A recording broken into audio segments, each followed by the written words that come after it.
Bonjour à tous, bienvenue autour de votre grande table. Comment dépasser les obstacles et le racisme ordinaire? L'humour plus fort que les assignations, c'est le parcours ascendant d'une femme née au Mali, devenue proviseure de lycée à Paris, malgré les obstacles que nous vous raconterons à partir de 12h55. Maï Traoré, elle est l'auteure de Je suis noire, mais je ne me plains pas. J'aurais pu être une femme chez Robert Laffont et elle est invitée aujourd'hui de la grande table des idées. Mais d'abord, Jean-Paul Gaultier en mode cinéma. Il a habillé Madonna, il aurait rêvé habillé Marilyn Monroe ou Claudia Cardinal. Connu pour son style glamour et excentrique, le grand couturier raconte sa cinéphilie, les réalisateurs qui l'ont fait travailler, les films qui l'ont marqué, dans une exposition Cinémode à voir à la Cinémathèque française. C'est jusqu'au 22 janvier à Paris. Tout de suite, Jean-Paul Gaultier autour de la grande table. La grande table. Olivia Gesbert.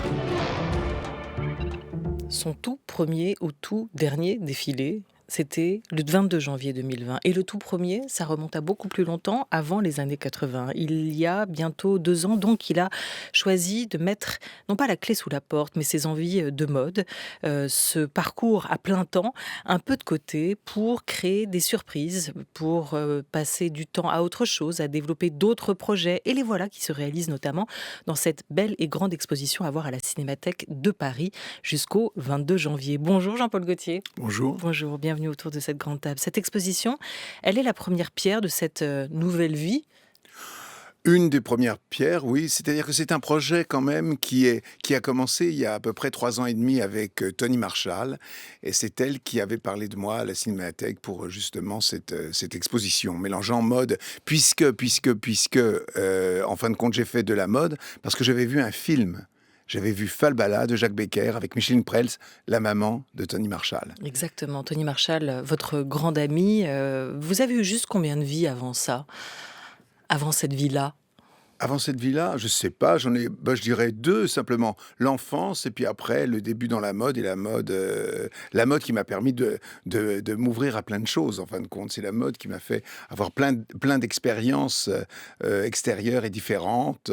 Même j'ai fait un disque une fois. Vous imaginez un peu, malgré moi, je vais dire, qui n'était pas un succès. Donc j'ai eu quand même plein de choses et puis des collaborations assez extraordinaires avec des actrices, avec des chanteuses, évidemment avec Madonna. Enfin plein de choses. Donc ça fait plein d'étapes, et puis avec des films aussi, avec des réalisateurs de films. Alors 2 vies déjà, l'enfance et la mode, et là déjà le cinéma est en filigrane, hein, même pendant vos années mode, déjà aussi pendant votre enfance, vous étiez cinéphile et tout petit, vous passiez beaucoup de temps devant la télé à regarder des grands films. C'est à l'époque où dans le petit écran il y avait toute une programmation spéciale, et puis il y a eu, vous l'évoquiez, ces costumes de cinéma que vous avez pu réaliser par la suite pour Almodovar ou encore pour Luc Besson.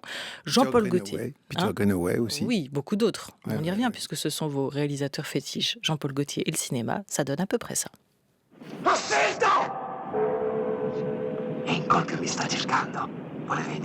Le chérubin d'abord a tenté de me refuser sa fleur. Au fond, il l'avait peut-être semée. Mais aussitôt, j'ai fait jaillir mon glaive et je lui ai dit: si tu fais ta Lucrèce, tu as trouvé ton Tarquin. Sulle prime il fanciullo tentava di negarmelo il fiore, forse perché voleva dormire. Ma io ho tirato fuori la mia Et si tu te mariais, Qui voudrait de moi?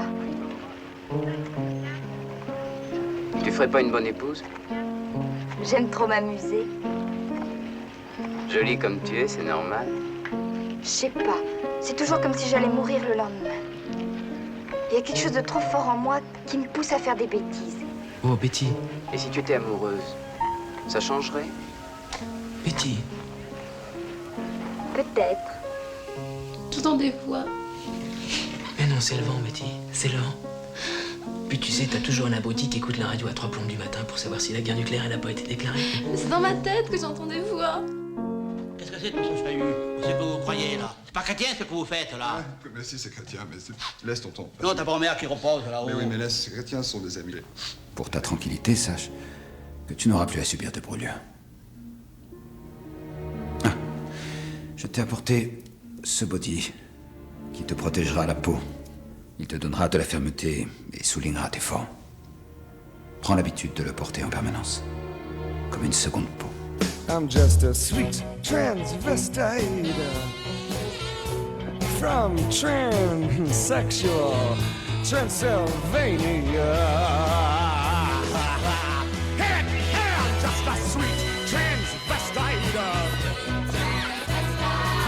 transsexual Transylvania.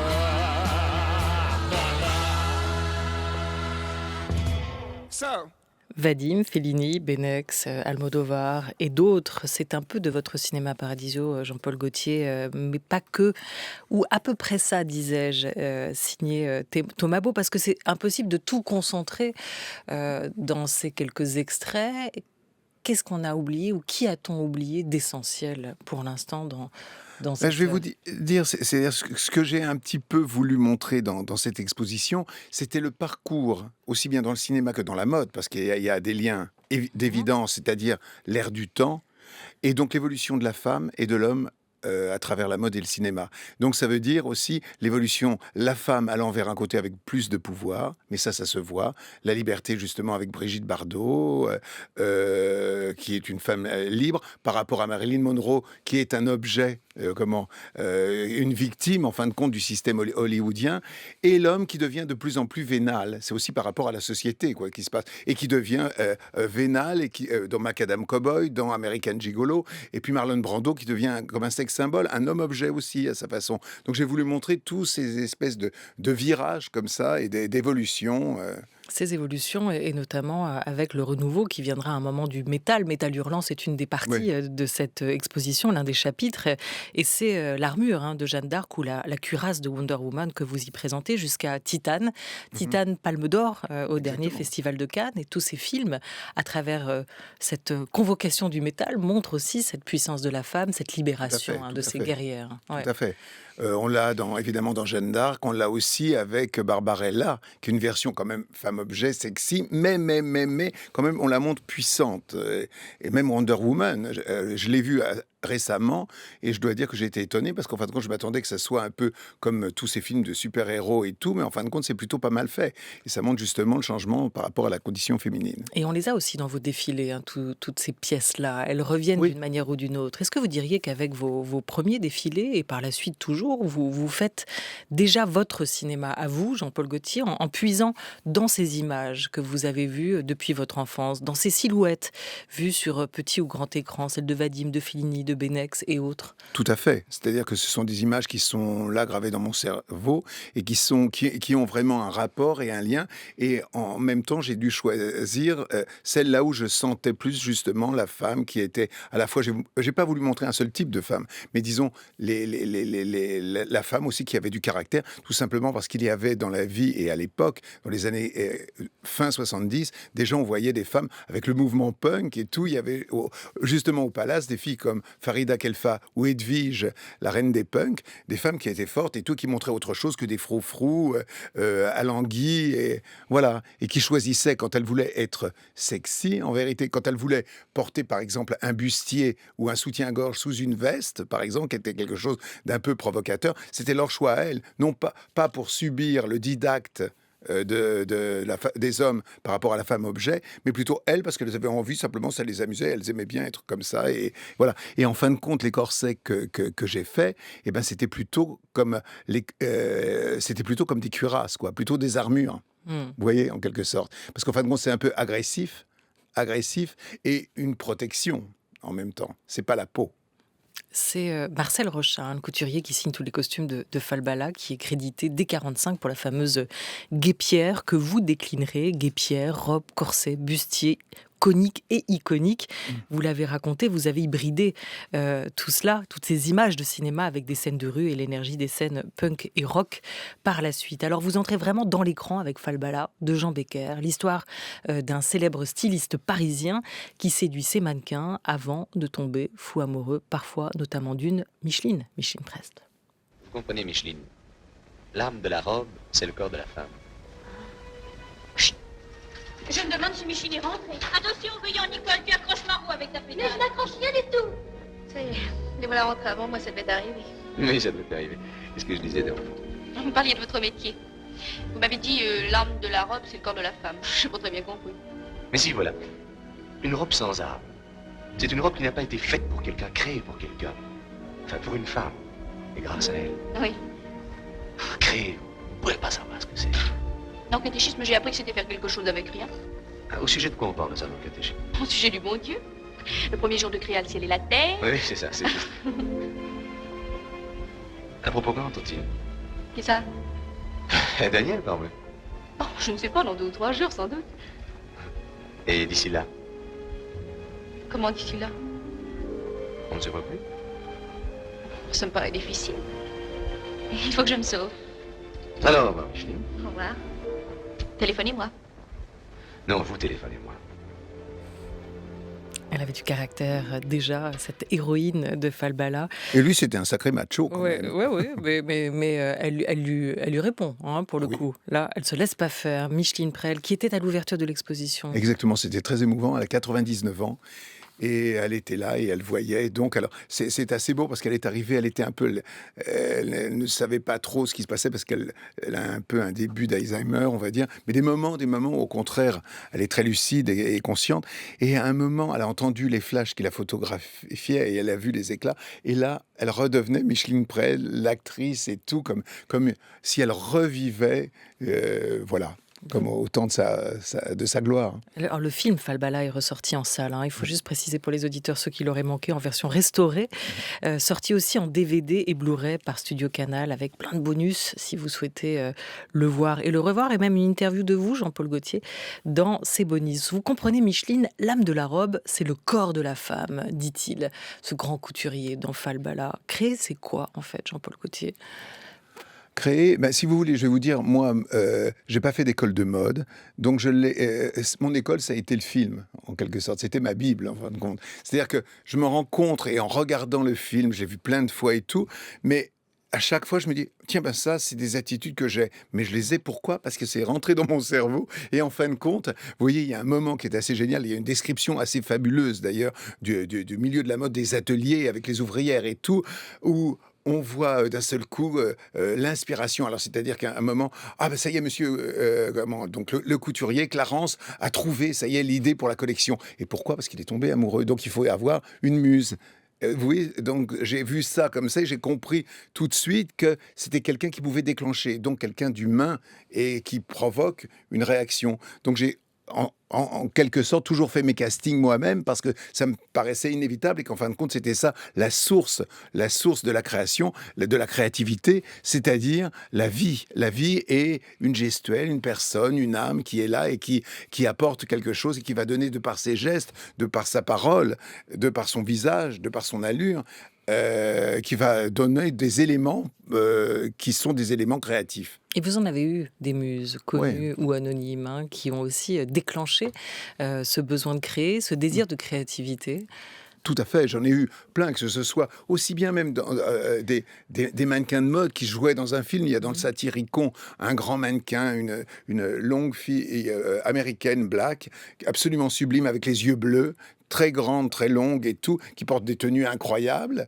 Et elles, des personnes de la mode, donc déjà qui étaient mannequins, mais aussi des actrices, évidemment, qui m'ont influencé, de par leur attitude, de par leur gouaille aussi, leur personnalité. Et j'ai toujours essayé, dans mes défilés, de montrer différentes personnalités, pas un seul type de femme, différents types de femmes. Et vous louez la relation dans cette exposition, la relation de Neuve-Saint-Laurent, née de Belle de Jour, de Qui est magnifique, oui, qui est absolument rare en plus. Mais il y a aussi celle avec entre Audrey Hepburn et Givenchy, Jeanne Moreau et Pierre Cardin. Et Pierre Cardin, oui.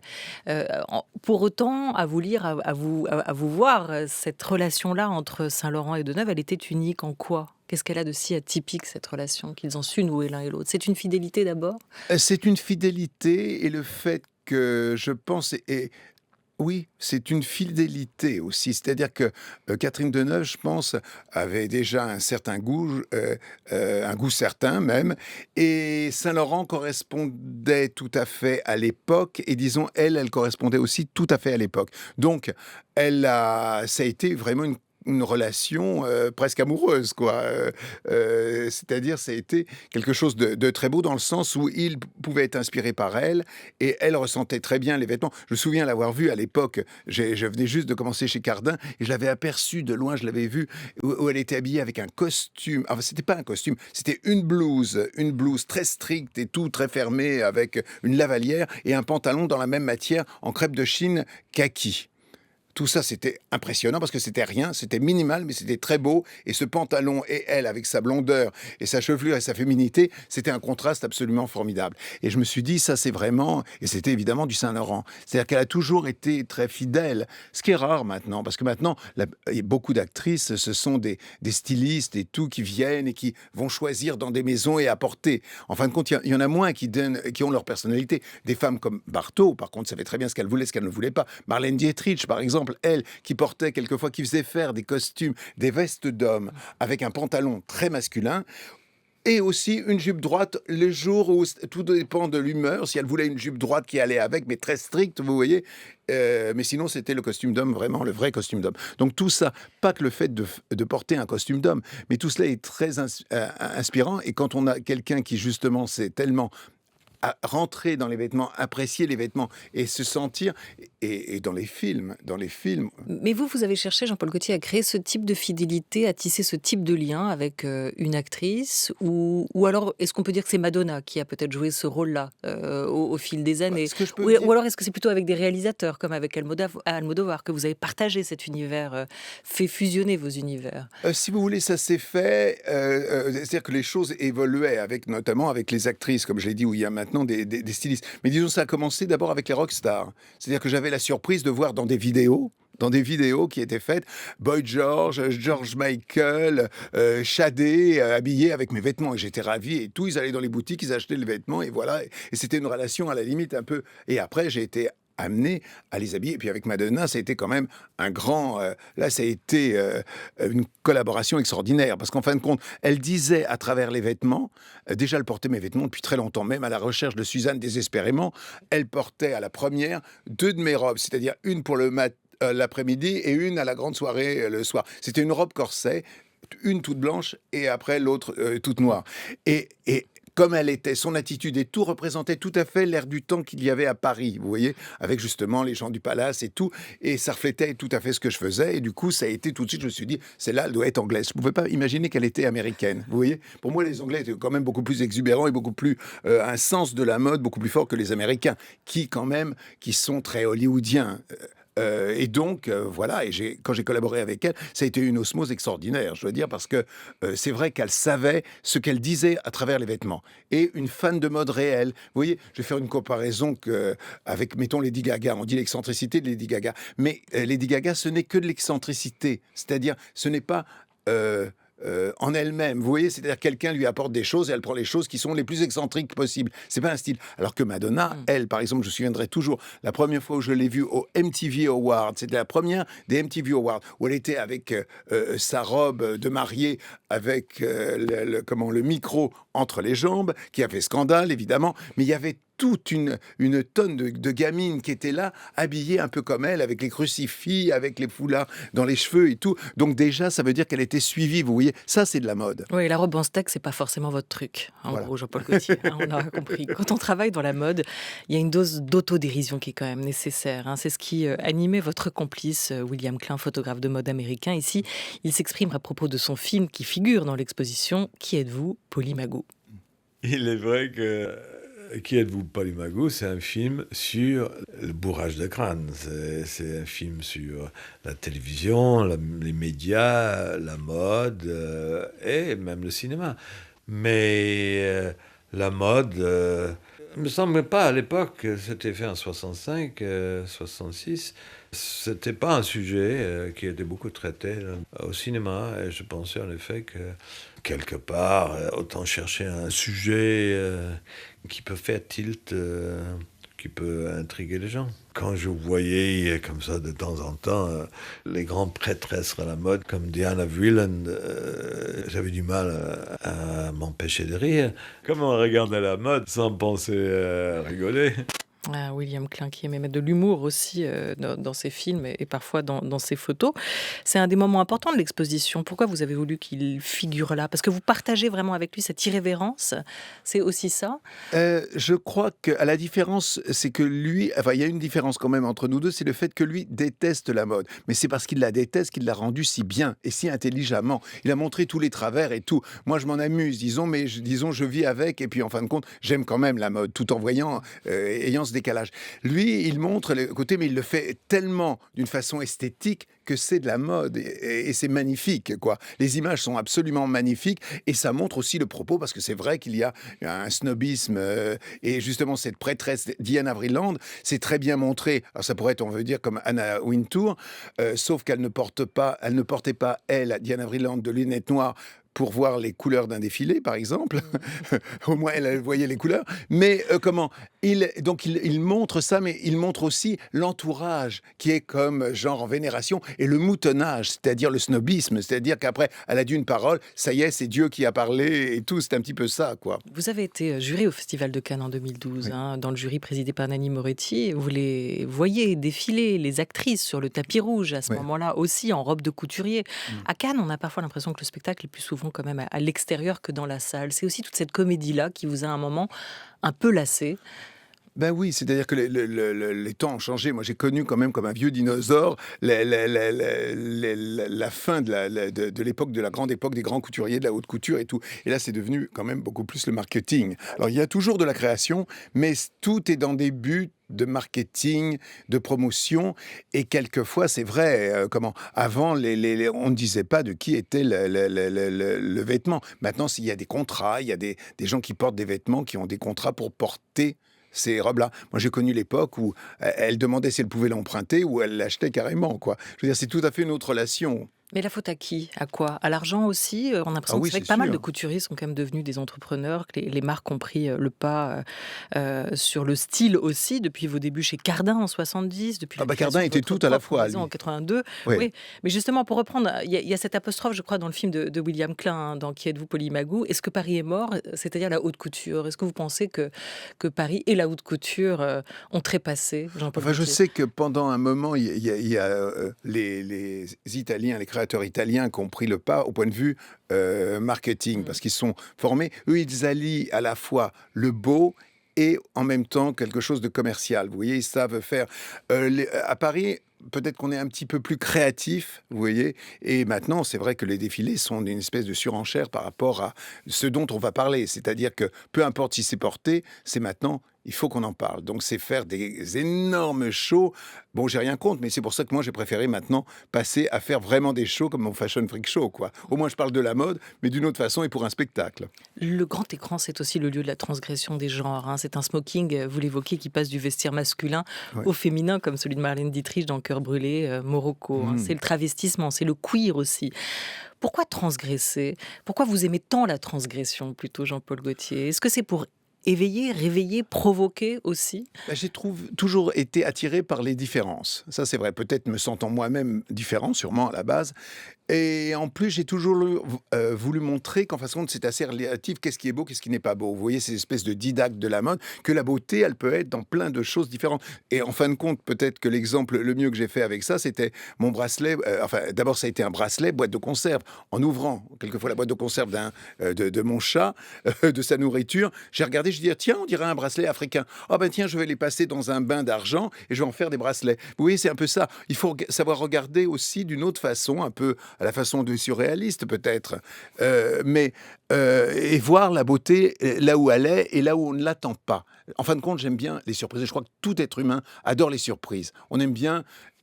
Ça peut prendre un côté irrévérencieux, mais en fin de compte, je crois que tout le monde est un peu attiré par ça, par les révérences. Et vous citez Pasolini, Fellini, Fassbinder, c'est peut-être chez ces cinéastes que vous avez particulièrement affectionné, aimé, c'est qu'ils vous ont aussi dérangé, ils vous ont aussi bousculé par leurs films. Tout à fait. On aurait pu citer aussi Les Nuits Fauves, qui sont très bien, c'est vrai, mais il y en a plein que j'ai oublié. C'est terrible. Non, mais c'est intéressant parce que vous êtes aujourd'hui ambassadeur aussi du SIDAction, et c'est le type de film qui nous ont interpellés sur le sida. Beaucoup de messages passent parfois par le cinéma, des éclairs, des lueurs d'époque. Là, on a envie de dire quand même dans des moments comme ça, merci le cinéma aussi. Hein. Tout à fait, merci le cinéma. Mais si vous voulez, ce que je dirais en commun entre le cinéma et la mode, c'est le fait qu'on doit humer l'époque. Et ce qu'on fait, la création qu'on sort, est issue justement de ce qui se passe dans la société, dans le monde, en fin de compte. Donc c'est ce regard et tout qui a un rapport avec l'époque. Il ne faut pas que ce soit quelque chose d'absolument abstrait et tout. Si on veut faire des choses qui plaisent et qui plaisent ou qui dérangent, ça doit correspondre avec le moment où on le fait. Humer l'époque et peut-être aussi un peu anticiper l'avenir, le futur. Voilà comment votre père en couture, Pierre Cardin, imaginait la mode du futur en 67. Il est possible que dans le futur, les crèmes, les produits chimiques remplacent les vêtements. C'est-à-dire que les corps reviendront pratiquement presque à l'état d'origine où les sauvages ou les primitifs avaient des corps qui étaient tatoués ou qui étaient dessinés. Dans un certain sens, je crois qu'on arrivera pour l'hiver, par exemple, à avoir des produits qui remplaceront les vêtements. C'est-à-dire qu'on mettra sur le corps des crèmes qui seront chauffantes. Pour l'été, c'est exactement pareil. La science et le progrès apporteront des éléments qui permettront au corps d'avoir frais. Ceci, évidemment, n'empêchera sûrement pas la création de ce produit, mais dans un sens différent, ce sera plutôt un côté ornemental, allant de plus en plus vers des tissus extrêmement fins et minces. Il y aura évidemment des robes, mais je crois que la vraie solution, c'est le produit chimique. Bon, il ne donnait pas de date à cette époque, 67, Pierre Cardin, pour nous dire quand est-ce qu'on serait habillé de crème. Un vrai visionnaire. Un vrai visionnaire. Parce qu'on y est tout à fait, il parle de tatouage aussi, vous vous rendez compte, à l'époque c'était hors de question, je ne savais même pas, j'ai jamais entendu cette interview, c'est assez formidable. Non mais c'était un visionnaire, c'est pour ça qu'à un moment, lui, il a arrêté, il s'est occupé aussi d'autres choses. En fin de compte, il a été aussi mon modèle, alors je vais dire, Falbala et Pierre Cardin, ça a été mes modèles. Il a fait du théâtre, il a ouvert son théâtre, au moment où je suis rentré, c'est au moment où il ouvrait l'Espace Cardin. Ne parlez pas, vous savez très bien qu'il reste peu de temps. Vos prédictions, quelles prédictions en 2021 là, c'est très difficile à dire parce qu'on est dans une... ça dans 40 ans, hein. Dites oh là là, je suis incapable de dire comme ça. Moi, je suis vraiment... Non. Je ne me prononcerai pas, surtout qu'on est dans une période de gros changements. Et...